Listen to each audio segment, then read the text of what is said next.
Hello everyone, welcome to Sign IAS academy. இப்போ நம்ம வந்துட்டு ஆன்லைனில் வந்து கிளாஸ் எடுத்துக்கிட்டு இருக்கோம் யூடியூப்பில். இப்போ கண்டினியூஸாக போன குவாலிட்டிலாம் பார்த்துருப்பீங்க. ஓகே, இப்போ நெக்ஸ்ட்டு வந்து இன்றைக்கி நம்ம ஹிஸ்ட்ரி பார்க்க போகிறோம். ஓகேவா? ஹிஸ்ட்ரி.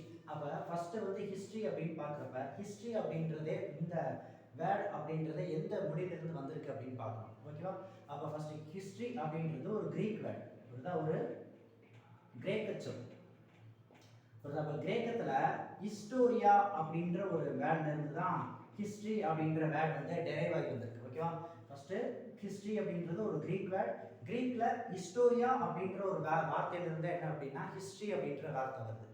ஓகே, அப்ப ஹிஸ்ட்ரி இது கிரீக்ல ஹிஸ்டோரியா அப்படின்னா என்ன மீனிங் அப்படின்னா learning by enquiry. Learning by enquiry, அதாவது விசாரிப்பதன் மூலம் கற்றல். ஓகேவா? விசாரிப்பதன் மூலம் கற்றல். புரியுதா? அப்ப ஃபர்ஸ்ட் ஹிஸ்டரி அப்படின்னா என்ன பார்த்தோம். ஹிஸ்டரி அப்படின்னா ஒரு கிரீக் வேர்ட். கிரீக்ல ஹிஸ்டோரியா அப்படின்ற வேர்ட்ல இருந்து டெரைவ் ஆனதுதான். ஓகே, ஹிஸ்டோரியா அப்படின்னா அதுக்கு என்ன மீனிங் அப்படின்னா விசாரிப்பதன் மூலம் கற்றல். ஓகேவா? சரி, அடுத்து ஃபர்ஸ்ட் என்ன பார்க்கணும் அப்படின்னு பார்க்குறப்ப ஹிஸ்டரியில குரூப் 1 சிலபஸ்ல நமக்கு ஃபர்ஸ்ட் டாபிக் என்ன அப்படின்னா இண்டஸ் வேலி சிவிலைசேஷன். ஓகே, இண்டஸ் வேலி சிவிலைசேஷன், அதாவது சிந்து சமவெளி நாகரிகம். சிந்து சமவெளி நாகரிகம். ஓகேவா?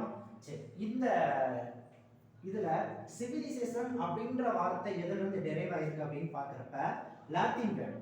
ஓகேவா? லத்தீன்ல சிவிஸ் அப்படின்ற வார்த்தை. ஓகேவா? லத்தீன்ல சிவிஸ் அப்படின்ற வார்த்தையில இருந்து டெரைவ் ஆனதா என்ன அப்படின்னு பார்க்கறப்ப சிவிலைசேஷன். ஓகேவா? அப்ப லாத்தின்ல சிவிஸ் அப்படின்னா அதுக்கு என்ன மீனிங் அப்படின்னா சிட்டி அப்படின்றத மீனிங். ஓகேவா? அதாவது நகரம். ஓகேவா? அப்ப ஃபர்ஸ்ட் என்ன பார்த்தோம், ஹிஸ்டரி அப்படின்னா கிரீக் வேர்ட். கிரீக்ல ஹிஸ்டோரியா அப்படின்ற வார்த்தையில இருந்து வருது. இதுக்கு மீனிங் என்னன்னா லேர்னிங் பை என்கொயரி. ரெண்டாவது நம்ம ஃபர்ஸ்ட் பார்க்க வேண்டிய டாபிக் இண்டஸ் வேலி சிவிலைசேஷன். இதுல சிவிலைசேஷன் அப்படின்னா நாகரிகம். ஓகே, அந்த சிவிலைசேஷன் அப்படின்ற வேர்ட் வந்து லாத்தின்ல சிவிஸ் அப்படின்ற வேர்ட்ல இருந்து டெரைவ் ஆயிருக்கு. சிவிஸ் அப்படின்னா இதுக்கு என்ன மீனிங் அப்படின்னா சிட்டி அப்படின்றது மீனிங். ஓகேவா? அதே மாதிரி இந்த நாகரிகம் அப்படின்றது எப்படி வருது அப்படின்னா நகரம். ஓகேவா? நகரம், நகரிகம், நகரிகம் இதுல இருந்து வந்தது என்ன அப்படின்னு பார்க்கறப்ப நாகரிகம். ஓகேவா? அப்ப சிவிலைசேஷன் அப்படின்றது எதுல இருந்து வந்ததுன்னு பார்த்தாச்சு. பிளஸ் நகரம் அப்படின்றது, அதாவது நாகரிகம் அப்படின்றது எதுல இருந்து வந்தது அப்படின்னு பார்த்தாச்சு. ஓகேவா? நெக்ஸ்ட் நம்ம என்ன பார்க்கணும் அப்படின்னு பார்க்கறப்ப இந்த இண்டஸ் வேலி சிவிலைசேஷன் அப்படின்னா என்ன அப்படின்றத தான் பார்க்க போறோம். ஓகேவா? சரி, ஃபர்ஸ்ட் வந்து சிவிலைசேஷன் அப்படின்னா என்ன அப்படின்னா நாகரிகம். ஓகேவா? அப்ப ஒரு மக்கள், ஒரு குரூப் ஆஃப் மக்கள் எப்ப 4700 இயர்ஸ் பிஃபோர், 4700 வருஷத்துக்கு முன்னாடி ஒரு குரூப் ஆஃப் பீப்புள்ஸ் வந்து என்ன பண்றாங்க அப்படின்னு பார்க்குறப்போ ஒரு சிட்டி லைஃப் வாழ்ந்துருக்கிறாங்க. எந்த ஒரு டெக்னாலஜி இல்லாத அந்த காலகட்டத்தில் என்ன பண்ணியிருக்காங்கன்னா இன்னைக்கு நம்ம வாழ்ந்த அதே ஒரு லைஃப் ஸ்டைல அவங்க அன்னைக்கு வாழ்ந்துருக்கிறாங்க. அவங்கள பத்தி படிக்கிறதா என்ன அப்படின்னு பார்க்குறப்ப இண்டஸ் வேலி சிவிலைசேஷன். அப்ப நம்ம ஏன் இந்த மக்கள் வாழ்ந்த இந்த சிவிலைசேஷனை இண்டஸ் வேலி சிவிலைசேஷன் சொல்றோம் அப்படின்னா காரணம் என்ன அப்படின்னா ஃபர்ஸ்ட் நம்ம பார்க்க வேண்டியது என்னன்னா இந்தியால புரியுதா, இங்க சிந்து நதி அப்படின்ற ஒரு நதி வந்து போகும். புரியுதா? அதாவது இங்க இமயமலை இருக்கு. இமயமலையில உருவாகிற இந்த சிந்து நதி இந்தியா வழியே எங்க போயிருந்தா பாகிஸ்தான் அப்படியே போயிட்டு அரபிக்கடல்ல கலந்துருது. அப்ப இந்த மக்கள் வந்து எந்த இடத்துல வாழ்ந்திருக்காங்க, அந்த சிந்து சமவெளி மக்கள் எந்த இடத்துல வாழ்ந்திருக்காங்க அப்படின்னா இது இண்டஸ் ரிவர். ஓகேவா? அப்ப இந்த ரிவரை சுத்தி இந்த பிளேஸ்ல தான் அந்த சிந்து சமவெளி மக்கள் வாழ்ந்திருக்கிறாங்க. ஓகேவா? இதுலயும் நம்ம வந்து இந்த மக்களை மட்டும் படிக்கிறதுக்கு என்ன இம்பார்ட்டன்ஸ் அப்படின்னு பாக்குறப்ப இவங்க வாழ்ந்த லைஃப் ஸ்டைல் தான் அதுக்கு காரணம். இவங்க எந்த மாதிரி ஒரு லைஃப் ஸ்டைல் வாழ்ந்திருக்காங்க அப்படின்னு பாக்குறப்ப ஒரு சிட்டி லைஃப் வாழ்ந்திருக்காங்க. புரியுதா? அப்ப இதே சேம் பீரியட்ல வந்து மக்கள், அதாவது இந்த மக்கள் வந்து இங்க இண்டஸ் ரிவரை சுத்தி சிட்டி லைஃப் வாழும்போது பேலன்ஸ் இந்தியால வேற பிளேஸ்ல மக்கள் வாழலையா அப்படின்னு கேட்டா வாழ்ந்திருப்பாங்க. புரியுதா? அவ எப்படி அவங்க இந்த மாதிரி ஒரு வாழ்க்கை வாழ்றாங்க அப்படின்னா இந்த இப்ப எக்ஸாம்பிளுக்கு எடுத்துக்கிட்டோம்னா நம்ம இங்க கேரளா, தமிழ்நாடு பிளஸ் இங்க ஸ்ரீலங்கா இங்கெல்லாம் பார்த்தோம்னா எந்த மாதிரி வாழ்க்கை வாழ்றாங்கன்னா இங்க மக்கள் ஒரு வில்லேஜ் லைஃப் தான் வாழ்றாங்க. புரியுதா? அப்ப இண்டஸ் பீப்புள் வாழ்ந்த அதே சேம் டைம் பீரியட்ல தான் இங்க சவுத்துல உள்ள மக்கள் வந்து எந்த மாதிரி ஒரு வாழ்க்கை வாழ்ந்துருக்கிறாங்கன்னா ஒரு கிராம வாழ்க்கை, இவங்க ஒரு நகர வாழ்க்கை. அதனாலதான் நம்ம என்ன பண்றோம், இவங்களுக்கு இம்பார்ட்டன்ஸ் கொடுத்து படிக்கிறோம். மற்றபடி வந்துட்டு சிந்து மக்கள் வாழ்ந்த காலகட்டத்தில் இந்தியாவில் வேற எந்த பிளேஸ்லையும் மக்கள் வாழலை அப்படின்றதெல்லாம் கிடையாது. இவங்க வாழ்ந்தாங்க. இந்த பிளேஸ்ல வாழ்ந்த அந்த மக்கள் மட்டும் எந்த மாதிரி ஒரு லைஃப் வாழ்ந்திருக்காங்கன்னா ஒரு சிட்டி லைஃப், நகர வாழ்க்கையை வாழ்ந்திருக்காங்க. பேலன்ஸ் இருக்கிற அந்த ஏரியாவில் எந்த மாதிரி மக்கள் வாழ்ந்திருக்காங்கன்னா இதே டைம் பீரியட்ல அவங்க வந்து கிராம வாழ்க்கை வாழ்ந்திருக்கிறாங்க. அப்ப சிந்து மக்கள் ஒரு நகர வாழ்க்கை வாழ்ந்தாங்க இல்லையா, அப்ப வேர்ல்டு லெவல்ல இவங்க மட்டும்தான் ஒரு சிட்டி லைஃப் வாழ்ந்தாங்களா, வேற யாரும் வாழலையா அப்படின்னு பாக்குறப்ப அது இருக்காங்க. மொத்தம் சிவிலைசேஷன் நாகரிகம் அப்படின்றப்ப மொத்தம் 4 இம்பார்ட்டன்ஸ் இருக்கு. ஓகேவா? அப்ப நகர நாகரிகம், okay, world oldest civilisation, oldest civilisation பழமையான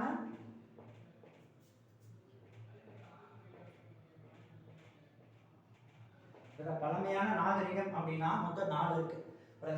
சிந்து மக்கள் சிந்து நதியை சுத்தி ஒரு நல்ல நகர வாழ்க்கை வாழ்ந்த மாதிரி வேற உலகத்துல வேர்ல்டுல அதர் பிளேசஸ்ல என்ன பண்றாங்கன்னா ஒரு ரிவர் ஓரத்துல என்ன பண்றாங்கன்னா மக்கள் வந்து ஒரு நகர வாழ்க்கை வாழ்றாங்க. அப்ப ஃபர்ஸ்ட் ஓல்டஸ்ட் சிவிலைசேஷன் அப்படின்னா என்ன அப்படின்னா ஃபர்ஸ்ட் மெசபடோமியா. மெசபடோமியா புரியுதா? மெசபடோமியன் சிவிலைசேஷன் புரியுதா? இவங்க வாழ்ந்த காலகட்டம் 3500 இருந்து 2000 BCE. BCE அப்படின்னா பொதுவான ஆண்டுக்கு முன், பிஃபோர் காமன் எரா அப்படின்றதுதான் BCE அப்படின்றதுக்கு ஒரு மீனிங். ஓகேவா? சரி, அப்ப நம்ம பார்த்தோம் இல்லையா சிந்து மக்கள் வந்து சிந்து நதிக்கரையில வாழ்ந்த மாதிரி மெசபடோமியா அப்படின்றது அட் பிரசன்ட் எங்க இருக்கு அப்படின்னு பாக்குறப்ப இந்த ஈரான் ஈராக் இருக்கு இல்லையா, ஈரான் ஈராக், இந்த ஈரான் ஈராக் இப்ப இருக்கு பிரசன்டா இந்த பிளேஸ்ல தான் மெசபடோமியா அப்படின்ற ஒரு நாகரிகம் உருவானது. இந்த நாகரிகம் எந்த நதிக்கரையில உருவானது அப்படின்னு பாக்குறப்ப 2 நதி இருக்கு. ஒன்னு யூப்ரட்டிஸ், இன்னொன்னு டைக்ரிஸ். Euphrates, Tigris.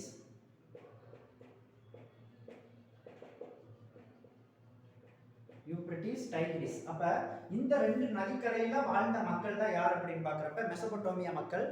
ஓகேவா? இவங்களோட வாழ்ந்த காலகட்டம் 3500 இருந்து 2000 BCE. இது வேர்ல்டுல ஓல்டஸ்ட் சிவிலைசேஷன் இதுதான். ரெண்டாவது செகண்ட் ஓல்டஸ்ட் சிவிலைசேஷன் என்ன அப்படின்னு பாக்குறப்ப நம்ம இண்டஸ் வேலி சிவிலைசேஷன் தான். ஓகே, இண்டஸ் வேலி சிவிலைசேஷன், சிந்து சமவெளி நாகரிகம். இண்டஸ் வேலி சிவிலைசேஷன், சிந்து சமவெளி நாகரிகம். அப்ப இவங்களோட டைம் பீரியட் என்ன அப்படின்னா 3300 டு 1900 BCE, பொதுவான ஆண்டுக்கு முன். ஓகேவா? அப்ப இவங்க எந்த பிளேஸ்ல வாழ்ந்திருக்காங்க? அட் பிரசன்ட் இந்தியா, அடுத்து என்னது பாகிஸ்தான். அட் பிரசன்ட் இந்தியா பாகிஸ்தான்ல வாழ்ந்த ஒரு நாகரிகம் தான் என்ன அப்படின்னு பாக்குறப்ப சிந்து சமவெளி நாகரிகம். இவங்க எந்த நதிக்கரையில வாழ்ந்தாங்க அப்படின்னு பாக்குறப்ப நம்ம சிந்து நதி தான், இண்டஸ் ரிவர் தான். இந்த நதியை சுத்தி வாழ்ந்தவங்க தான் இந்த சிந்து சமவெளி மக்கள். ஓகேவா? அடுத்து 3வது ஓல்டஸ்ட் சிவிலைசேஷன் என்ன அப்படின்னு பார்க்கணும். இப்ப 3வது ஓல்டஸ்ட் சிவிலைசேஷன் அப்படின்னா என்ன அப்படின்னு பாக்குறப்ப எகிப்து சிவிலைசேஷன், எகிப்து சிவிலைசேஷன். ஓகேவா? எகிப்து நாகரிகம்.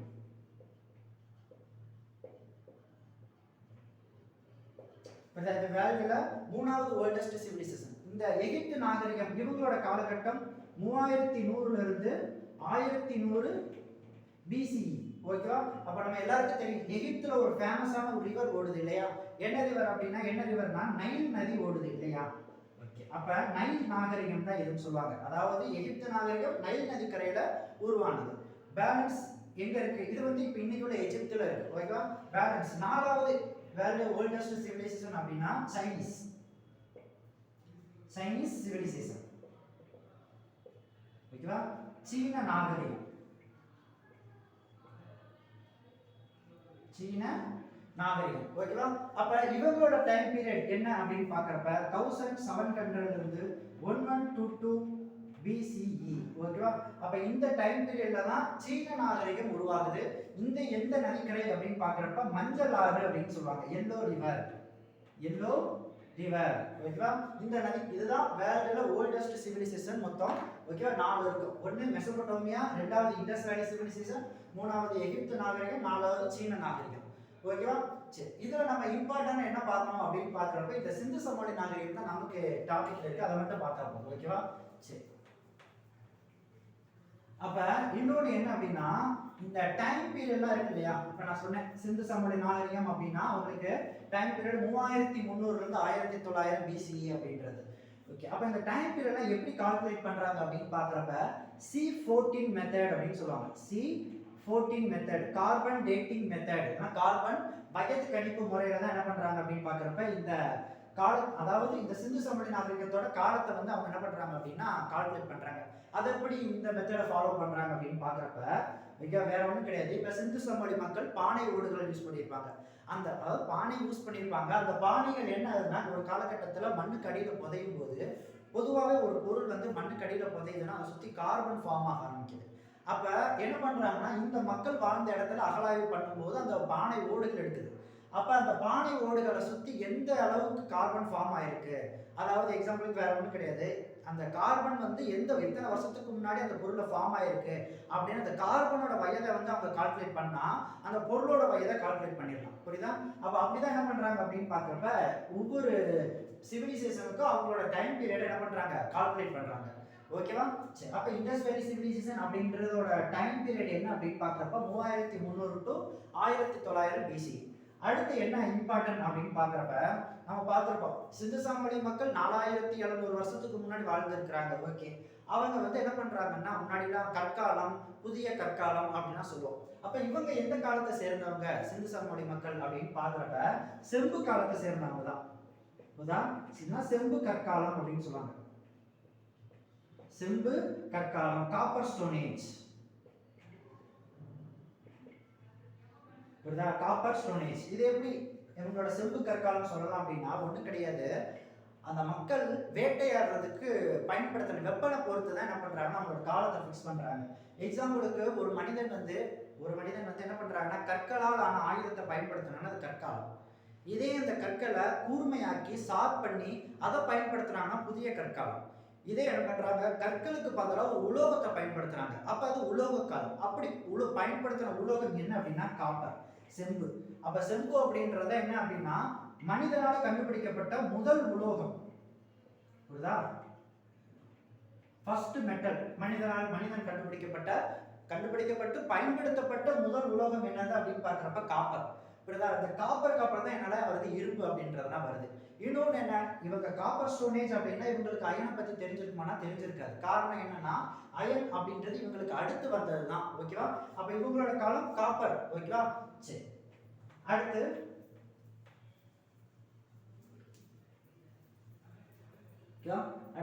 இந்த சிந்து நதி அதாவது சிந்து சமவெளி நாகரிகம் இருக்கு இல்லையா? சிந்து சமவெளி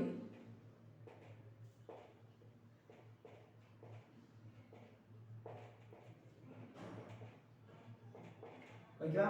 இந்த சிந்து சமவெளி நாகரிகம் இண்டஸ் வேலி சிவிலைசேஷன் இதோட டைம் பீரியட் என்ன சொன்னேன் 3300 to 1900 BCE. ஓகே, அப்ப இவங்களோட டைம் பீரியட் எதுனா இந்த டைம் பீரியட் என்ன பண்றாங்க மூணா பிரிக்கிறாங்க. என்னென்ன அப்படின்னு பார்க்கறப்ப ஃபர்ஸ்ட் ஏர்லி. புரியுதா? First early Harappa. புரியுதா? அடுத்து மெச்சூர்டு ஹரப்பா. அடுத்து மூணாவது லேட்டர் ஹரப்பா.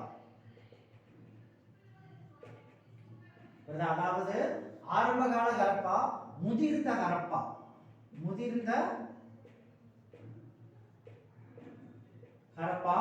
அடுத்து பிற்கால ஹரப்பா. இப்படி என்ன பண்றாங்க அப்படின்னா சிந்து சமவெளி மக்களோட காலத்தை பொறுத்து அவங்க வாழ்ந்த அந்த பிளேஸை பொறுத்து என்ன பண்றாங்க அவங்களோட அந்த டேமை வந்து மூணா வந்து என்ன பண்றாங்க பிரிக்கிறாங்க. அப்ப ஏர்லி ஹரப்பா அப்படின்னா இதோட டைம் பீரியட் என்ன அப்படின்னா 3000 இருந்து 2600 BCE. அதே மாதிரி மெச்சூர்டு ஹரப்பா 2600 இருந்து 1900 BCE. இவங்களுக்கு என்ன காலம் 1900 இருந்து 1700 BCE. ஓகேவா? அப்ப இந்த சிந்து சமவெளியோட காலத்தை இப்படிதான் என்ன பண்றாங்க அப்படின்னு பாக்குறப்ப ஃபிக்ஸ் பண்றாங்க. இப்ப ஏர்லி ஹரப்பா அப்படின்னா என்ன மீனிங் நான் ஏற்கனவே சொல்லியிருப்பேன். சிந்து சமவெளி நாகரிகம் அப்படின்றது ஒரு நகர நாகரிகம். ஓகேவா? மக்கள் எல்லாமே என்ன பண்றாங்க, ஒரு சிட்டி லைஃப், ஒரு நகர வாழ்க்கை வாழ்ந்துருக்கிறாங்க. அவங்கள பத்தி படிக்கிறதுனா இந்த சிந்து சமவெளி நாகரிகம். அப்ப ஏர்லி ஹரப்பா அப்படின்னா ஃபர்ஸ்ட் இந்த ஹரப்பா அப்படின்னா என்ன அப்படின்னா, சிந்து சமவெளி நாகரிக மக்கள் சிந்து நதி கரையோரத்தில் வாழ்ந்தாங்க இல்லையா, அப்படி வாழ்ந்த ஒரு இடம் தான் ஹரப்பா. முதல்ல இந்த ஹரப்பா அப்படின்ற பிளேஸை கண்டுபிடிக்கப்பட்டதால இந்த சிவிலைசேஷன் ஹரப்பன் சிவிலைசேஷன் சொல்லுவாங்க. இது லேட்டரா நான் சொல்றேன். ஓகேவா? சரி, அப்ப ஃபர்ஸ்ட் ஏர்லி ஹரப்பா. இந்த ஏர்லி ஹரப்பாக்கு எக்ஸாம்பிள் ஒரு பிளேஸ் சொல்றாங்க பாருங்க. அது என்ன பிளேஸ்னா அம்ப்ரி அப்படின்ற ஒரு பிளேஸ். புரியுதா? அம்ப்ரி அப்படின்ற பிளேஸ் எங்க இருக்கு அப்படின்னா பாகிஸ்தான்ல தான் இந்த அம்ப்ரி அப்படின்ற பிளேஸ் இருக்கு. அப்ப அந்த அம்ப்ரி பிளேஸ்ல எதுக்கு எக்ஸாம்பிள் சொல்றாங்க, ஏர்லி ஹரப்பா. அதாவது ஏன் அப்படின்னா இதுதான் வந்துட்டு இந்த நகர நாகரிகம் உருவாகிறதுக்கு ஆரம்ப கட்டத்தில் இருந்த ஒரு பிளேஸ் இது. புரியுதா? அப்ப மெச்சூர்டு ஹரப்பா அப்படின்னா என்ன, இதுக்கு என்ன எக்ஸாம்பிள் அப்படின்னு பாக்குறப்ப இந்த முதிர்ந்த ஹரப்பா. இப்ப இந்த முதிர்ந்த ஹரப்பா கண்டுபிடிக்கப்பட்ட பிளேசஸ்ல எப்படி இருக்கு, ஃபுல்லா டெவலப் ஆயிருக்கு, ஃபுல்லா சிவிலைசேஷன் அடைந்த பிளேசஸ்னா அந்த முதிர்ந்த ஹரப்பா. அப்ப இதுக்கு எக்ஸாம்பிள் 2 பிளேஸ் இருக்கு. இங்க என்னென்ன அப்படின்னு பாக்குறப்ப ஒன்னு ஹரப்பா அண்ட் மொஹஞ்சதாரோ.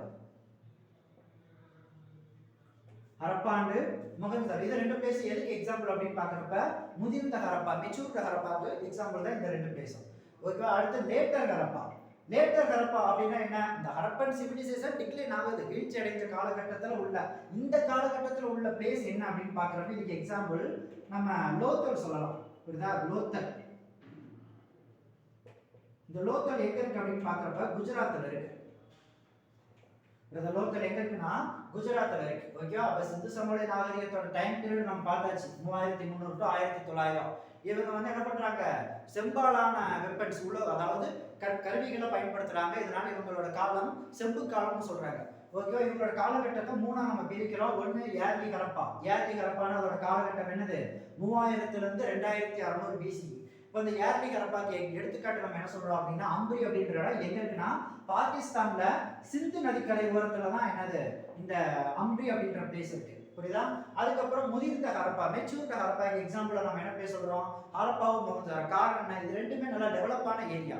ஓகேவா? இப்ப லேட்டர் ஹரப்பாக்கு எக்ஸாம்பிள் என்ன அப்படின்னு பாக்குறப்ப லோத்தல் அப்படின்ற பிளேஸ் குஜராத்ல இருக்கு. இது என்னன்னா ஹரப்பன் சிவிலைசேஷன் வந்து டிக்ளைன் ஆன, அதாவது டிக்ளைன் ஆகிட்டு இருக்கிற ஸ்டேஜ்ல உள்ள ஒரு பிளேஸ் தான் என்ன அப்படின்னு பாக்குறப்ப லோத்தல். ஓகேவா? இது லேட்டர் ஹரப்பாக்கு எக்ஸாம்பிள். ஓகேவா?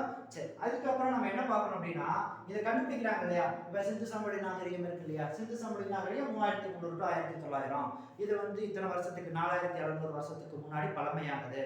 ஓகேவா? இதுல வந்து இத மூணு இது என்ன சொல்ற டைம் பீரியட பிரிச்சது. இதுல நான் அம்ப்ரி அப்படின்ற பிளேஸ் வந்து சிந்து நாகரிகத்தோட தொடர்புடைய பிளேஸ், ஹரப்பா அப்படின்ற மொஹஞ்சதாரோ இந்த பிளேஸும் சிந்து நாகரிகத்தோட தொடர்புடைய பிளேஸ் அப்படின்னு இதெல்லாம் சொல்றாங்க இல்லையா ஒருத்தவங்க. அப்ப யார் வந்து இதெல்லாம் வந்துட்டு நமக்கு எக்ஸ்கவேட் பண்ணி வெளியே கொண்டு வருது அப்படின்னு பாக்குறப்ப ஏஎஸ்ஐ. ஏஎஸ்ஐ அப்படின்னு என்னதுன்னா ஆர்கியாலஜிக்கல்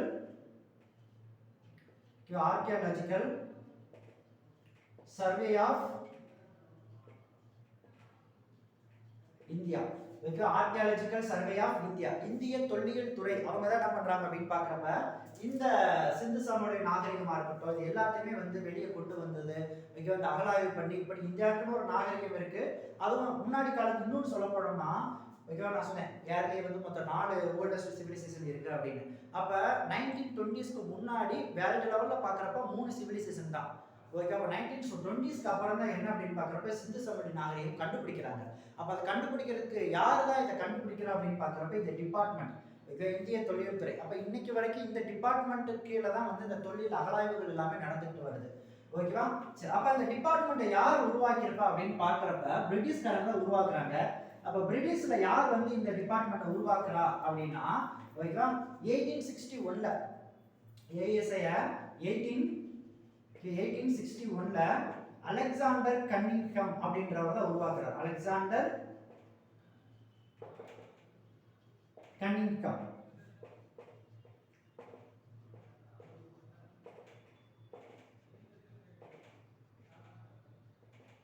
ஓகேவா? இந்த அலெக்சாண்டர் கன்னிங்ஹாம் தான் 1861ல ஏஎஸ்ஐ அப்படின்ற இந்த பிளேஸ், அதாவது இந்த டிபார்ட்மெண்ட் வந்து ஃபவுண்ட் பண்ணது. ஓகே, அப்ப இந்த ஏஎஸ்ஐ ஓட ஹெட் குவார்ட்டர்ஸ் எங்க இருக்கு அப்படின்னு பாக்குறப்ப நம்ம டெல்லியில தான் இதோட தலைமையகம் இருக்குது. ஓகேவா? ஏஎஸ்ஐ ஓட தலைமையகம் எங்க இருக்கு அப்படின்னா டெல்லியில தான் இருக்குது. ஓகே, இதை ஃபவுண்ட் பண்ணது யாருன்னா அலெக்சாண்டர் கன்னிங்ஹாம். எந்த வருஷம் அப்படின்னா 1861, ரொம்ப இம்பார்ட்டன்டான இயர். ஓகேவா? அப்ப இந்த அலெக்சாண்டர் கன்னிங்ஹாம் அப்படின்றவர் நமக்கு எக்ஸாம்ல ரொம்ப இம்பார்ட்டன்ட். இவரை பத்தி என்னது ரிப்பீட்டடா கொஸ்டின்ஸ் வந்துகிட்டே இருக்கும். ஓகே, அப்ப இந்த அலெக்சாண்டர் கன்னிங்ஹாம் ஏஎஸ்ஐ அப்படின்ற டிபார்ட்மெண்ட்டை உருவாக்குறதுக்கு என்ன காரணமா இருக்கு அப்படின்னு பாக்குறப்ப, இந்த அலெக்சாண்டர் கன்னிங்ஹாம் ஹரப்பா அப்படின்ற பிளேஸ் பாகிஸ்தான்ல இருக்கு. இந்த பிளேஸ்க்கு 3 தடவை என்ன பண்ணிருக்காரு, விசிட் பண்ணிருக்காரு. ஓகேவா? 3 முறை வருகை தந்திருப்பாரு ஹரப்பா அப்படின்ற பிளேஸ்க்கு. புரியுதா? அது எந்தெந்த வருஷம் அப்படின்னா, 1 1853, ரெண்டாவது 1856, மூணாவது 1875. அப்ப 3 டைம்ஸ் விசிட்டட் ஹரப்பா, 3 முறை ஹரப்பாவிற்கு வருகை தந்துள்ளார். யாரு? Alexander Cunningham. இப்படி ஒவ்வொரு தடவையும் வரும்போது இவருக்கு என்னன்னா, இந்த ஹரப்பா அப்படின்ற பிளேஸ்ல வந்து முத்திரைகள் கிடைக்குது. அதாவது ஹரப்பன் மக்கள் பயன்படுத்தின முத்திரைகள் கிடைக்குது. அப்ப இந்த முத்திரைகளை வச்சு பார்க்கும்போது இங்க இந்த இடத்துல ஏதோ ஒரு பழங்காலத்து பொருட்கள் இருக்கு, அதாவது பழங்கால நகரங்கள் இருக்குது. அப்ப இந்த இடத்த முறையாக அகழ்வாராய்ச்சி பண்ணணும். அப்ப அகழ்வாராய்ச்சி பண்ணா என்ன தேவை? இந்தியாவுக்குன்னு ஒரு தொழில் துறை தேவைப்படுது. இப்ப இதனாலதான் என்ன பண்றாரு, அலெக்சாண்டர் கன்னிங்ஹாம் 1861 ஏஎஸ்ஐ அப்படின்ற டிபார்ட்மெண்ட்டை உருவாக்குறாரு. புரியுதா? அப்ப இதுல நமக்கு எக்ஸாம்க்கு என்ன கேட்பாங்க அப்படின்னா, இந்த ஹரப்பா அப்படின்ற பிளேஸ்க்கு அலெக்சாண்டர் கன்னிங்ஹாம் எத்தனை தடவை விசிட் பண்ணாரு அப்படின்னு கேட்பாங்க. மொத்தம் 3 தடவை விசிட் பண்றாரு. First time 1853, second time 1856, third time 1875. ஓகேவா? சரி, வேற என்ன? இவர் தானே இந்த ஏஎஸ்ஐ அப்படின்ற டிபார்ட்மெண்ட் உருவாக்கிட்டாரு. அப்புறம் இவர் என்ன சொல்றாங்க அப்படின்னா, ஃபாதர் ஆஃப் ஏஎஸ்ஐ, இந்திய தொல்லியல் துறையின் தந்தை. யாரு? அலெக்சாண்டர் கன்னிங்ஹாம் யாரு? இந்திய தொல்லியல் துறையின் தந்தை. ஓகேவா? வேற என்ன சொல்றாங்க அப்படின்னா, ஃபர்ஸ்ட் சர்வேயர், முதல் அளவையாளர் யாரு? இந்த அலெக்சாண்டர் கன்னிங்ஹாம் தான். ஃபர்ஸ்ட் சர்வேயர் யார் தான்? அலெக்சாண்டர் கன்னிங்ஹாம் தான். ஃபாதர் ஆஃப் ஏஎஸ்ஐ, இந்திய தொல்லியல் துறையின் தந்தை யார் தான்? அலெக்சாண்டர் கன்னிங்ஹாம் தான். ஓகேவா? வேற என்ன அப்படின்னா, first director general off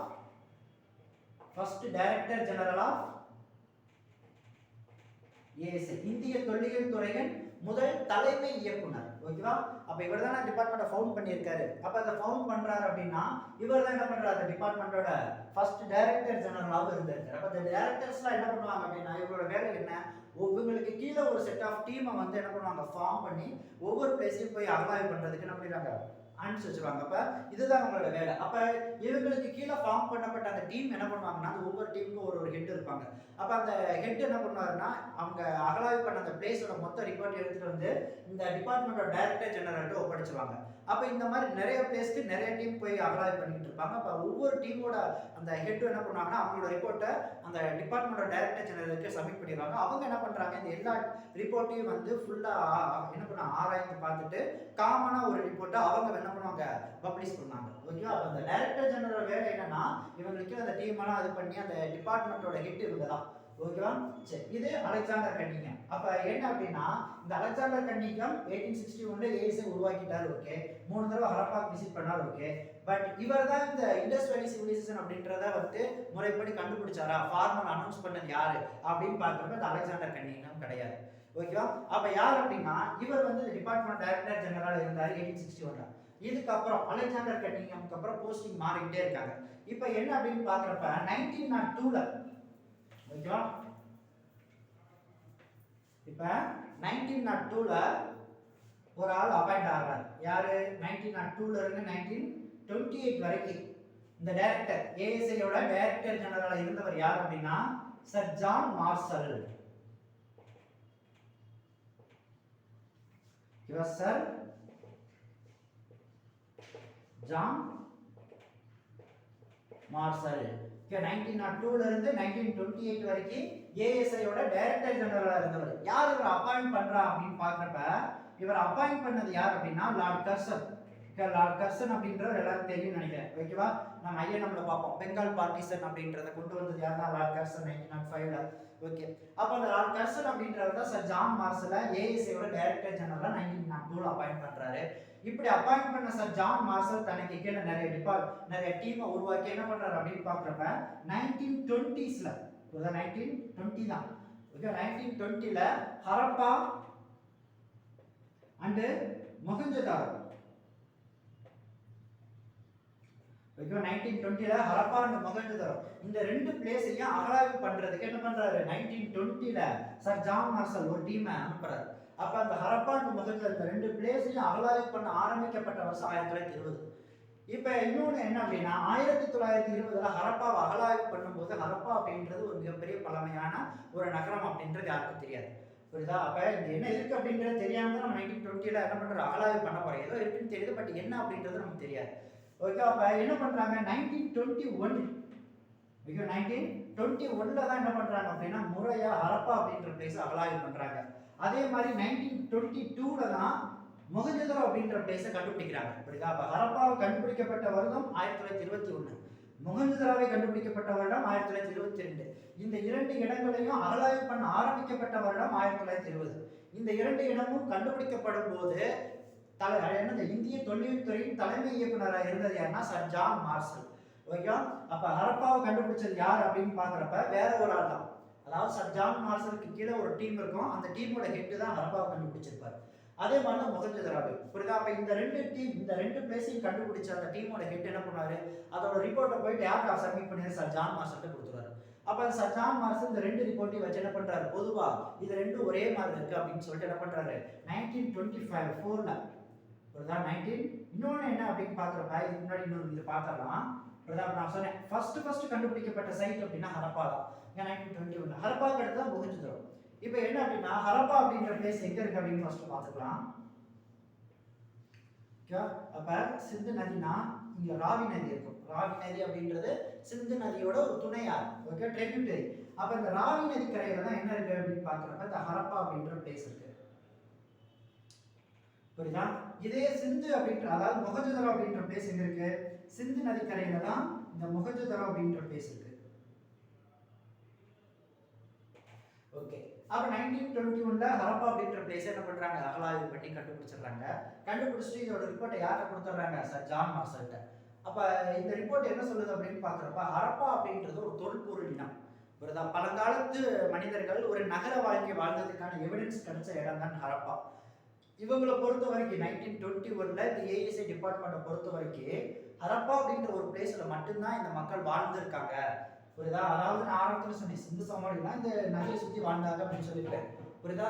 but என்ன அப்படின்னா 1921 ஹரப்பா அப்படின்ற பிளேஸ் கண்டுபிடிக்கும் போது என்ன நினைக்கிறாங்க, ஹரப்பா அப்படின்ற பிளேஸ்ல மட்டும்தான் இந்த மக்கள் வாழ்ந்துருக்காங்க, வேற எந்த பிளேஸ்லயும் வாழல அப்படின்றத இவங்க நினைச்சாங்க. இதனால என்ன சொல்லிட்டாங்க அப்படின்னா இந்த சிவிலைசேஷனுக்கு ஹரப்பன் சிவிலைசேஷன் அப்படின்னு 1921 பேர் வச்சாங்க. புரியுதா? இதுக்கு ஹரப்பன் சிவிலைசேஷன் அப்படின்னு 1921 பேர் வச்சிட்டாங்க. இப்போ என்ன 1922 மொஹஞ்சதாரோ அப்படின்ற பிளேஸ் கண்டுபிடிக்கிறாங்க. இது எங்க இருக்குன்னு பார்த்தோம்னா கிட்டத்தட்ட ஹரப்பாக்கும் மொஹஞ்சதாரோக்கு ஒரு 500 கிலோமீட்டர் டிஸ்டன்ஸ் இருக்கும். புரியுதா? அப்ப என்ன இந்த ஹரப்பா அப்படின்ற பிளேஸ்ல என்ன கண்டுபிடிக்கிறாங்களோ சேம் மொஹஞ்சதாரோவையும் கண்டுபிடிக்கிறாங்க. அப்ப ஹரப்பா அப்படின்ற பிளேஸ்ல கண்டுபிடிச்ச ரிப்போர்ட்டை சர் ஜான் மார்சல்கிட்ட கொடுத்த மாதிரி மொஹஞ்சதாரோ அப்படின்ற பிளேஸ்ல கண்டுபிடிச்ச ரிப்போர்ட்டையும் சர் ஜான் மார்சல்கிட்ட கொடுக்குறாங்க. அப்ப சர் ஜான் மார்சல் ரெண்டு ரிப்போர்ட்டையும் பார்க்குறாரு. பார்த்துட்டு என்ன பண்றாரு, ரெண்டு நகரங்களும் அதாவது ரெண்டு பிளேஸும் ஒரே மாதிரி இருக்கு. அப்ப என்ன அப்படின்னா ஹரப்பால வாழ்ந்த மக்கள் எந்த மாதிரி ஒரு வாழ்க்கையை வாழ்ந்தாங்களோ அதே மாதிரி மொஹஞ்சதாரோவே வாழ்ந்துருக்கிறாங்க அப்படின்னு அவருக்கு ஒரு ஐடியா கிடைக்கும். இதுக்கப்புறம் தான் என்ன பண்றாரு அப்படின்னு பாக்குறப்ப இந்த ஹரப்பன் சிவிலைசேஷன் ஹரப்பால மட்டும் இந்த மக்கள் வாழல. புரியுதா? ஹரப்பால மட்டும் வாழ்ந்திருந்தா இந்த நாகரிகத்துக்கு ஹரப்பன் நாகரிகம்னு சொல்லியிருக்கலாம் நம்ம. ஆனா என்ன மொஹஞ்சதாரோன்ற பிளேஸ்லயும் வாழ்ந்திருக்காரு. இதுக்கு அடுத்து போக போக என்ன அப்படின்னு பாக்குறப்ப சிந்து நதிக்கரை ஓரத்தில் உள்ள எல்லா பிளேஸ்லயுமே அங்கங்க என்ன பண்றாங்கன்னா இந்த மக்கள் வாழ்ந்திருக்க எவிடன்ஸ் கிடைக்குது. அப்ப இதுக்கான பேர் ஹரப்பன் சிவிலைசேஷன் அப்படின்னு வைக்கக்கூடாது. இதனால என்ன பண்றாங்க 1924 சர் ஜான் மார்சல் என்ன பண்றாரு, ஆபீஷியலா அனௌன்ஸ் பண்றாரு. இப்பதான் ஃபர்ஸ்ட் டைம் ஆபீஷியலா இந்தியாவுல ஒரு சிவிலைசேஷன் நாங்க கண்டுபிடிச்சிருக்கோம். அந்த சிவிலைசேஷனோட பேரு இண்டஸ் வேலி சிவிலைசேஷன். 1924 தான் ஹரப்பா மொஹஞ்சதாரோ ரெண்டுக்குள்ள அந்த என்னது அம்சங்களை பார்த்துட்டு ரெண்டு ஒரே மாதிரி இருக்கு அப்படின்னு சொல்லிட்டு 1924 தான் இண்டஸ் வேலி சிவிலைசேஷன் அப்படின்றத ஃபார்மலா அனௌன்ஸ் பண்றாரு. யாரு, சர் ஜான் மார்சல். இப்படி அனௌன்ஸ் பண்ணது மட்டும் இல்லாம இந்த சர் ஜான் மார்சல் இண்டஸ் வேலிக்கு இவர் தனியா இது நல்லா புரிஞ்சுக்கணும். நம்ம சிந்து சமவெளி நாகரிகம்னா 3300 to 1900 BCE. ஓகேவா? இது போக நம்ம சர் ஜான் மார்சல் தனிப்பட்டு இவர் மட்டும் புரியுதா தனிப்பட்டு சிந்து சமவெளி நாகரிகத்துக்கு ஒரு டைம் பீரியட் கொடுக்குறாரு. இந்த டைம் பீரியட் என்னன்னா 3250 இருந்து 2750 BCE.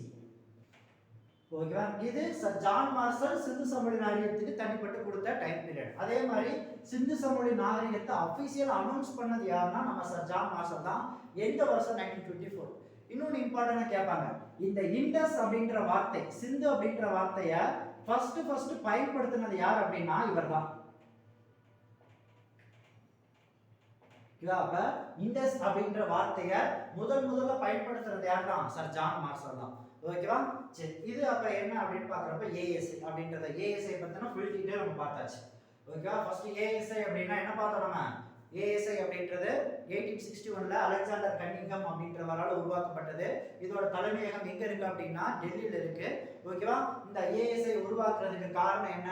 ஹரப்பால நிறைய முத்திரைகள் கிடைச்சிருக்கு. யாருக்கு? அலெக்சாண்டர் கன்னிங்ஹாமுக்கு. இவர் எத்தனை முறை அந்த ஹரப்பா அப்படின்ற பிளேஸ்க்கு போயிருக்காருன்னா 3 தடவை போயிருக்காரு. அது எந்தெந்த வருஷம் அப்படின்னு பாக்குறப்ப 1853, 1856, 1875.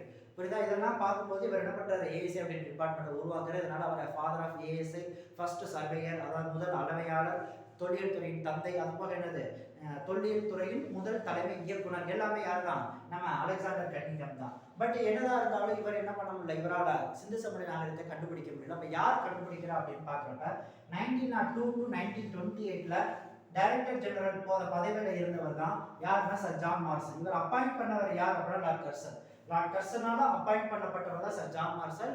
இவர் தான் என்ன பண்றாரு அப்படின்னு பாக்குறப்ப 1920ல ஹரப்பாவின் முகந்தரை அகழாய்வு பண்ண ஆரம்பிக்கிறாரு. யாரு? இவருக்கு கீழே உள்ள ஒரு டீம். இப்படி அகழாய்வு பண்ண ஆரம்பிச்சவங்க 1921ல ஹரப்பாவை கண்டுபிடிக்கிறாங்க. 1922ல முகந்தராவை கண்டுபிடிக்காங்க. முதல்ல ஹரப்பா அப்படின்ற பிளேஸ் கண்டுபிடிச்சதால இந்த நாகரிகத்தை ஹரப்பன் நாகரிகம் அப்படின்னு சொல்றாங்க. ரெண்டாவது முகந்தரா கண்டுபிடிச்சதால இதோட பேரை மாத்துறாங்க. மாத்தி என்ன பண்றாங்க? 1924 அபிஷியலா சிந்து சமவெளி நாகரிகம் அப்படின்னு என்ன பண்றாங்க? வெளியிடுறாங்க. இதில் இந்த சிந்து அப்படின்ற வார்த்தையை முதல்ல பயன்படுத்தினது யார் தான் அப்படின்னு பார்க்குறப்ப சர் ஜான் மார்சல் தான். இது போக இந்த சர் ஜான் மார்சல் 3250 இருந்து 2250 இதுதான் வந்து சிந்து சமவெளிக்கு பொருந்தக்கூடிய பெயர் அப்படி, அதாவது பொருந்தக்கூடிய வருடம் அப்படின்னு இவர் தனிப்பட்ட முறையில் என்ன பண்றாரு? ஒரு டைம் பீரியட் கொடுக்குறாரு. ஓகேவா. சரி, இது போக சிந்து சமவெளி நாகரிகத்துக்கு நம்ம பார்த்தோம் ஹரப்பன் சிவிலைசேஷன் அப்படின்ற ஒரு பேர் இருந்தது. இதே மாதிரி மொத்தம் சிந்து சமவெளி நாகரிகத்துக்கு மொத்தம் 3 பேர் இருக்கு. ஓகேவா. இந்த சிந்து சமவெளி நாகரிகத்துக்கு மொத்தம் 3 பேர்கள் இருக்கு. என்னென்ன பேர் அப்படின்னா, ஃபர்ஸ்ட் பேர் என்ன அப்படின்னா, ஃபர்ஸ்ட் பேர் நமக்கு எல்லாருக்கும் தெரிஞ்சதுதான் சிந்து சமவெளி நாகரிகம் தான் ஃபர்ஸ்ட் பேர்.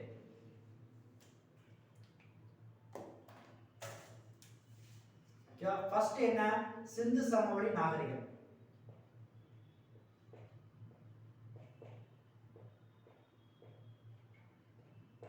இண்டஸ் வேலி சிவிலைசேஷன். காரணம் என்ன? இந்த சிந்து மக்கள் சிந்து நதிக்கரையை சுற்றி வாழ்ந்ததால இதுக்கு சிந்து சமவெளி நாகரிகம் நம்ம இப்பதான் பார்த்தோம். சார் ஜான் மார்சல் 1924ல ஆபீசர் அனௌன்ஸ் பண்ணார். ஓகே. இப்போ வேற ரெண்டாவது பேர் என்ன அப்படின்னா ஹரப்பன் நாகரிகம்.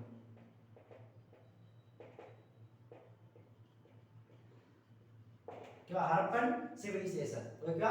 சரி, இந்த ஹரப்பன் சிவிலைசேஷன் என்ன அப்படின்னா இது வந்து ஓல்டஸ்ட் நேம், பழமையான பேர். காரணம் நான் சொன்னேன் ஃபர்ஸ்ட் ஹரப்பா அப்படின்ற பிளேஸை கண்டுபிடிச்சதால இதுக்கு ஹரப்பன் நாகரிகம் பேர் வைக்கிறாங்க. மூணாவது என்ன பேர் அப்படின்னு பாக்குறப்ப சிந்து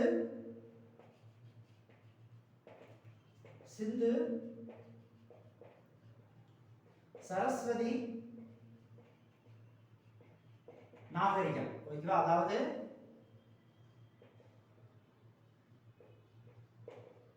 இண்டஸ் சரஸ்வதி சிவிலைசேஷன். காரணம் என்ன அப்படி இன்னொன்னு என்னன்னா, இந்த பேர் என்ன சொல்றாங்க? Most suitable name. Most suitable name, மிகவும் பொருந்தக்கூடிய பெயர் அப்படின்னா என்ன அப்படின்னா சிந்து சரஸ்வதி நாகரிகம். என்ன அப்படின்னா ஓகேவா, ஃபர்ஸ்ட் இது அமைத்து ஆரம்பிச்சு, அதாவது சரஸ்வதி அப்படின்னா என்ன அப்படின்னா இது ஒரு ரிவர் தான். இப்போ அந்த ரிவர் என்ன இல்லை அப்படின்னு பாருங்க, என்ன ஆச்சு அப்படின்னு பார்க்குறப்ப இப்போ அந்த ரிவர் இல்லை.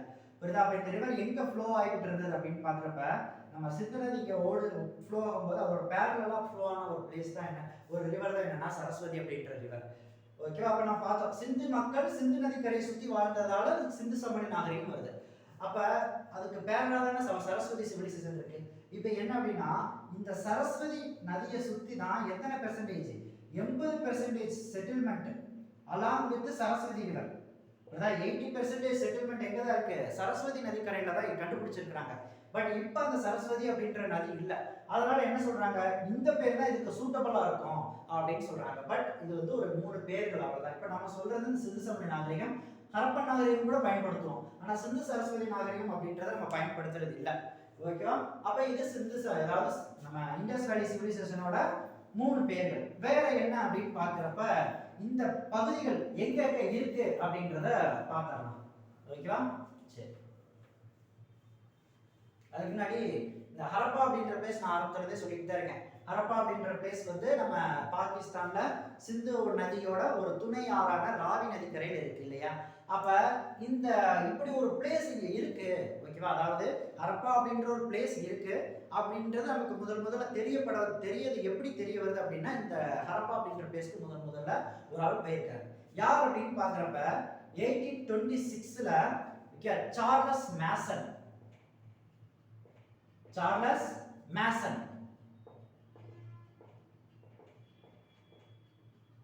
1826ல என்ன பண்றாரு, ஹரப்பா அப்படின்ற பிளேஸ்க்கு முதல்ல விசிட் பண்றாரு.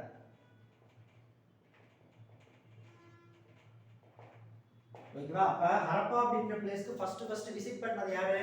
Charles Mason. யார் இந்த சார்லஸ் மேசன் அப்படின்னா, நமக்கு தெரியும் இந்த 1826 இந்த டைம் பீரியட்ல தான் நம்மள வந்து ஈஸ்ட் இந்தியன் கம்பெனி தான் நம்மள ரூல் பண்ணிக்கிட்டு இருந்தது இல்லையா? 1857 ரிவோல்ட் முடிஞ்சு 1858ல தான் நம்மளோட அந்த ரூல் வந்து யார்கிட்ட போயிருதுன்னா டைரக்டா வந்து நம்ம குயின் கிட்ட போயிருது. அதுக்கு முன்னாடி வரை இந்த ஒரு பிரைவேட் கம்பெனி தான் நம்ம ரூல் பண்ணிட்டு இருந்தது. அப்ப இந்த சார்லஸ் மேசன் யாரு? இந்த பிரைவேட் கம்பெனியோட ஒரு ரிட்டையர்டு சோல்ஜர் தான். ஒரு ரிட்டையர்டு சோல்ஜர் தான் யார் அப்படின்னு பாக்குறப்ப இந்த சார்லஸ் மேசன். இவர் என்ன பண்றாரு, ரிட்டையர் ஆன வாழ்க்கையை நல்லா என்ஜாய் பண்ணி சுத்தி பார்க்கணும் அப்படின்றதுக்காக என்ன பண்றாரு, இல்ல சுத்தி பார்க்கறாரு. அப்படி சுத்தி பார்க்க போகும்போது தான் இவர் பார்த்த இடம் தான் என்ன, ஹரப்பா. இப்ப நம்மலாம் சுத்தி பார்க்க போறோம்னா என்ன, உடனே ஒரு செல்ஃபி எடுத்துட்டு வந்துடும் இல்லையா? அப்ப இவர் என்ன பண்றாங்க, இவர் இல்ல அந்த காலத்துல என்ன பண்ணாங்க, அவங்க சுத்தி பார்க்கறாங்க, அந்த நினைவுகள் எல்லாத்தையும் ஒரு நோட்லயோ டைரியில என்ன பண்ணிக்கிட்டு வந்துருவாங்க, எழுதிட்டு. அப்ப இந்த மாதிரி டைரிகள் எல்லாமே நமக்கு எப்படி இருக்கு, ஒரு ஹிஸ்டாரிக்கல் எவிடன்ஸ் தான். புரியுதா? அப்ப இந்த சார்லஸ் மேசன் அன்னைக்கு அவர் பார்த்த விஷயங்கள் அவரோட டைரியில எழுதுறாரு. அப்ப அது மூலமா நாம என்ன, அப்ப ஹரப்பாக்கு அதாவது இவரோட நோட்ஸுக்கு முன்னாடி யாரோட நோட்ஸ்லயுமே ஹரப்பாவை பத்தின எந்த ஒரு ஹிண்ட்டும் இல்லை. அப்ப ஃபர்ஸ்ட் ஹரப்பா அப்படின்ற பிளேஸை பத்தி முதல்ல அவரோட நோட்ல வந்து எழுதினது யாருன்னா அந்த சார்லஸ் மேசன். அது எந்த வருஷம், 1826ல. அப்ப என்ன சொல்றாங்க, அப்ப ஃபர்ஸ்ட் ஹரப்பாக்கு சார்லஸ் மேசன் தான் விசிட் பண்ணியிருக்கணும், வேற யாரும் விசிட் பண்ணியிருக்க முடியாது. ஓகேவா? சரி, ரெண்டாவது 1831ல அம்ரி அப்படின்ற பிளேஸ்க்கு, நம்ம அம்ரி ஏற்கனவே பார்த்தோம். புரியுதா?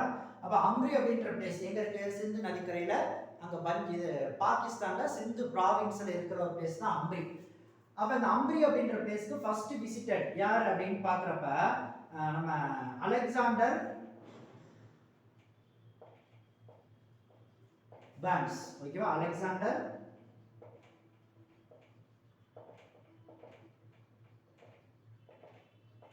அப்ப இவர் தான் என்ன பண்றாரு அப்படின்னு பாக்குறப்ப 1831ல அம்ரி அப்படின்ற பிளேஸ்க்கு ஃபர்ஸ்ட் விசிட் பண்றாரு. ஓகேவா? அப்ப இவங்க ரெண்டு பேர் யார் அப்படின்னு பாக்குறப்ப ஃபர்ஸ்ட் விசிட் பண்ணாங்க. புரியுதா? சார்லஸ் மேசன் நமக்கு எக்ஸாம்ல ரொம்ப இம்பார்ட்டன்டான ஒரு நபர் தான். ஓகே, அப்ப 1826ல சார்லஸ் மேசன் ஹரப்பாக்கு ஃபர்ஸ்ட் விசிட் பண்ணவர். அதே மாதிரி அம்ரின்ற பிளேஸ்க்கு ஃபர்ஸ்ட் விசிட் பண்ணது யாரு, 1831ல அலெக்சாண்டர் பான்ஸ். ஓகேவா? சரி, இது போக இந்த ஹரப்பா, மொஹஞ்சதாரோ இதெல்லாம் எங்க இருக்கு அப்படின்னா பாகிஸ்தான்ல இருக்கு. ஓகேவா? சரி, ஓகே.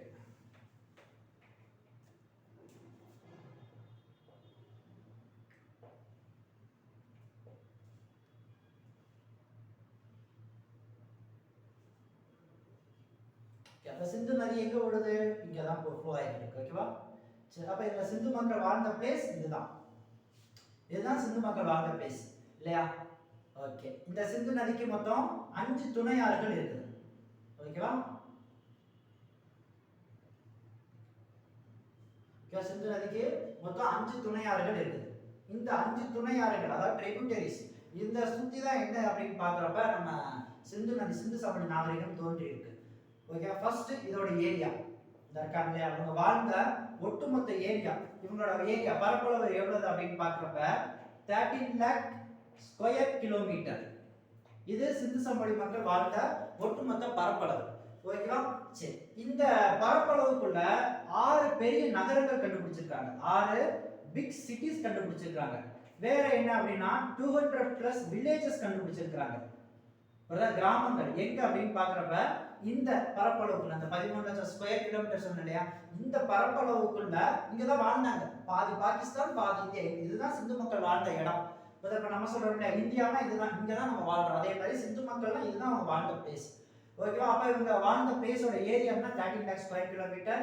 இவங்க இந்த பிளேஸ்ல 6 பெரிய நகரங்களும் 200க்கும் மேற்பட்ட கிராமங்களும் கண்டுபிடிக்கிறாங்க. இது போக என்ன அப்படின்னு பாக்குறப்ப இந்த இது வந்து எந்த இடத்துல அமைஞ்சிருக்கு அப்படின்னு பாக்குறப்ப ஜியோகிராபிக்கல் ரேஞ்ச், புவி எல்லை. புரியுதா? ஜியோகிராபிக்கல் ரேஞ்ச், புவி எல்லை எங்க? ஓகேவா? அதாவது சவுத் ஏசியா, தெற்கு ஆசிய பகுதியில தான் இந்த இது. நம்ம வந்து ஏசியால சவுத்துல தான் இருக்கு, அதே மாதிரி தான் இதுவும் சவுத் ஏசியால தான், ஏசிய கண்டத்துல சவுத் தெற்குல அமைஞ்சிருக்கிறோம். ஓகே, அப்ப இந்த சிந்து சமவெளி நாகரிகம் அங்கதான் அமைஞ்சிருக்கு. இப்போ இவங்களோட எல்லை பகுதி அப்படின்னு பாக்குறோம். புரியுதா? அப்ப கிழக்குல ஒரு எல்லை இருக்கு, மேற்குல ஒரு எல்லை, வடக்குல ஒரு எல்லை, தெற்குல ஒரு எல்லை.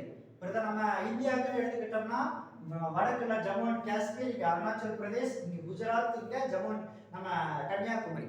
அதே மாதிரி இங்க நார்த்ல என்ன பிளேஸ் அப்படின்னு பாக்குறப்ப சார்டுகை அப்படின்ற ஒரு பிளேஸ் இருக்கு. இது சார்டுகை. இந்த சார்டுகை எங்க இருக்கு அப்படின்னு பாக்குறோம்னா ஆப்கானிஸ்தான்ல இருக்கிற ஒரு பிளேஸ் தான். என்ன அப்படின்னு பாக்குறப்ப இந்த சார்டுகை அப்படின்ற பிளேஸ் என்ன, இதை எப்படி நம்ம வந்து பார்டரா ஃபிக்ஸ் பண்றோம் அப்படின்னு பாக்குறப்ப இந்த சார்டுகையை தாண்டி உள்ள பிளேஸ்ல நம்ம எக்ஸ்கவேட் பண்ணும்போது சிந்து சமவெளி மக்கள் வாழ்ந்ததுக்கான எவிடன்ஸ் கிடைக்கல. அப்ப எங்க வர சிந்து சமவெளி மக்கள் வாழ்ந்ததுக்கான எவிடன்ஸ் கிடைக்குதுன்னா சார்டுகை அப்படின்ற பிளேஸ் வரை கிடைக்குது. இதனால நம்ம என்ன சொல்றோம், சார்டுகை அப்படின்ற பிளேஸ் தான் என்னது, நார்த்ல சிந்து சமவெளி மக்களோட எல்லை. அப்ப ஈஸ்ட்ல என்ன அப்படின்னு பாக்குறப்ப நம்ம உத்தரப்பிரதேச இருக்கு இல்லையா, உத்தரப்பிரதேசல ஆலம்கீர்பூர் அப்படின்ற ஒரு பிளேஸ் இருக்கு.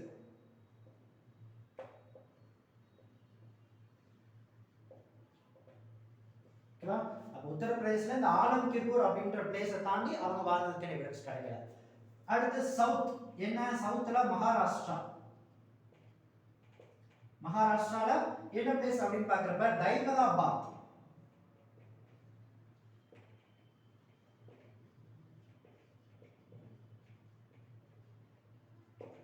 மகாராஷ்டிரால தைமலாபாத் அப்படின்ற பிளேஸ் தாண்டி இவங்க வாழ்ந்ததுக்கான எவிடன்ஸ் நமக்கு கிடைக்கல. ஓகேவா? சரி, அடுத்து வெஸ்ட். வெஸ்ட்ல என்ன அப்படின்னா சுக்கா ஜெண்டர் அப்படின்ற பிளேஸ். சுக்கா ஜெண்டோர், சுக்கா ஜெண்டோர் எங்க இருக்கு? பாகிஸ்தான் ஈரான் பார்டர்ல உள்ள பிளேஸ் தான் என்னன்னா இந்த சுக்கா ஜெண்டோர் அப்படின்ற பிளேஸ். ஓகேவா? அப்ப இது சிந்து சமவெளி மக்கள் வாழ்ந்ததுக்கான எல்லை பகுதிகள். ஓகேவா? அப்ப இந்த எல்லை பகுதிகளை தாண்டி அவங்க வாழ்ந்ததுக்கான எவிடன்ஸ் நமக்கு கிடைக்கல. ஓகேவா? சரி, இதுக்கப்புறம் நம்ம என்ன பார்க்கறோம் அப்படின்னு பாக்குறப்ப நான் ஆரம்பத்துல சொன்னதான், இது பாகிஸ்தான், இது இந்தியா. அப்ப சிந்து சமவெளி நாகரிகம் கண்டுபிடிக்கப்படும் போது இது ஒட்டுமொத்தமா வேர்ல்ட் பிளேசஸ் என்ன சொல்லுவோம், நம்ம இந்தியான்னு சொல்லுவோம். அப்ப இந்தியால இந்தியன் பார்டருக்குள்ள சிந்து சமவெளி நாகரிகத்தோட பிளேசஸ் என்னென்ன இருக்கு அப்படின்றத பார்க்கலாம். ஓகேவா? சரி, இந்தியன் பார்டருக்குள்ள சிந்து சமவெளி பிளேசஸ் என்னென்ன, அடுத்து என்ன பார்க்கணும் அப்படின்னா இதுல இம்பார்ட்டன்ட் பிளேசஸ் என்ன, அது எங்க கண்டுபிடிச்சாங்க அதெல்லாம் பார்க்கணும். ஓகேவா?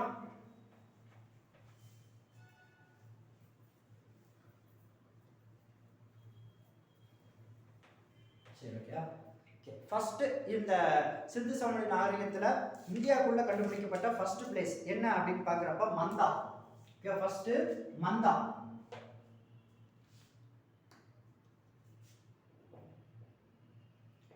மந்தா. ஓகேவா?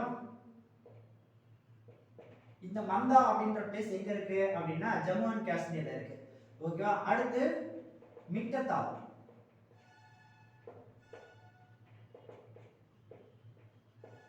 ஓகேவா? சரி, ஓகே. அடுத்து மிட்டத்தால். மிட்டத்தால் எங்க இருக்கு அப்படின்னு பாக்குறப்ப ஹரியானால இருக்கு. ஓகே, அடுத்து பனவாடி. ஓகேவா? எங்க இருக்கு? ராஜஸ்தான். வேற ராஜஸ்தான்ல என்னென்ன இருக்கு அப்படின்னா வேற ராஜஸ்தான்ல காளிபங்கன்.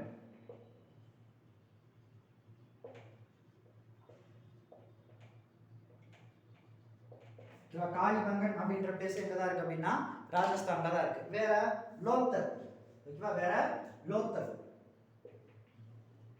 ஓகேவா? லோத்தல் எங்க இருக்கு? குஜராத்ல இருக்கு, ஓகேவா? குஜராத். ஓகே, வேற என்ன இருக்கு அப்படின்னா ராகி கட்கி இருக்கு, எங்க? ஹரியானால, ஓகேவா? சரி, அப்ப இதெல்லாம் என்ன அப்படின்னு பாக்குறப்ப இந்தியன் பார்டர்ஸ்க்குள்ள உள்ள இம்பார்ட்டன்ட் பிளேசஸ், ஓகேவா? சரி, இதுக்கப்புறம் நம்ம என்ன பார்க்கணும் அப்படின்னா ஹரப்பானா என்ன, மொகஞ்சதாரோ, அதாவது இம்பார்ட்டன்ட் பிளேசஸ். இதில் நம்ம முக்கியமா பார்க்க வேண்டியது ஹரப்பா அப்படின்ற பிளேஸ் என்ன, மொகஞ்சதாரோ அப்படின்ற பிளேஸ் என்ன, இது எங்க கண்டுபிடிச்சாங்க, எப்ப கண்டுபிடிச்சாங்க, ஓகேவா? இதுக்கப்புறம் ஒவ்வொரு இம்பார்ட்டன்ட் பிளேஸ் பார்க்கலாம், ஓகேவா? இது நெக்ஸ்ட் வீடியோவில் நம்ம கண்டினியூ பண்ணலாம், ஓகேவா? இன்னைக்கு கிளாஸ் உங்களுக்கு புரிஞ்சிருக்குன்னு நினைக்கிறேன். தேங்க்யூ.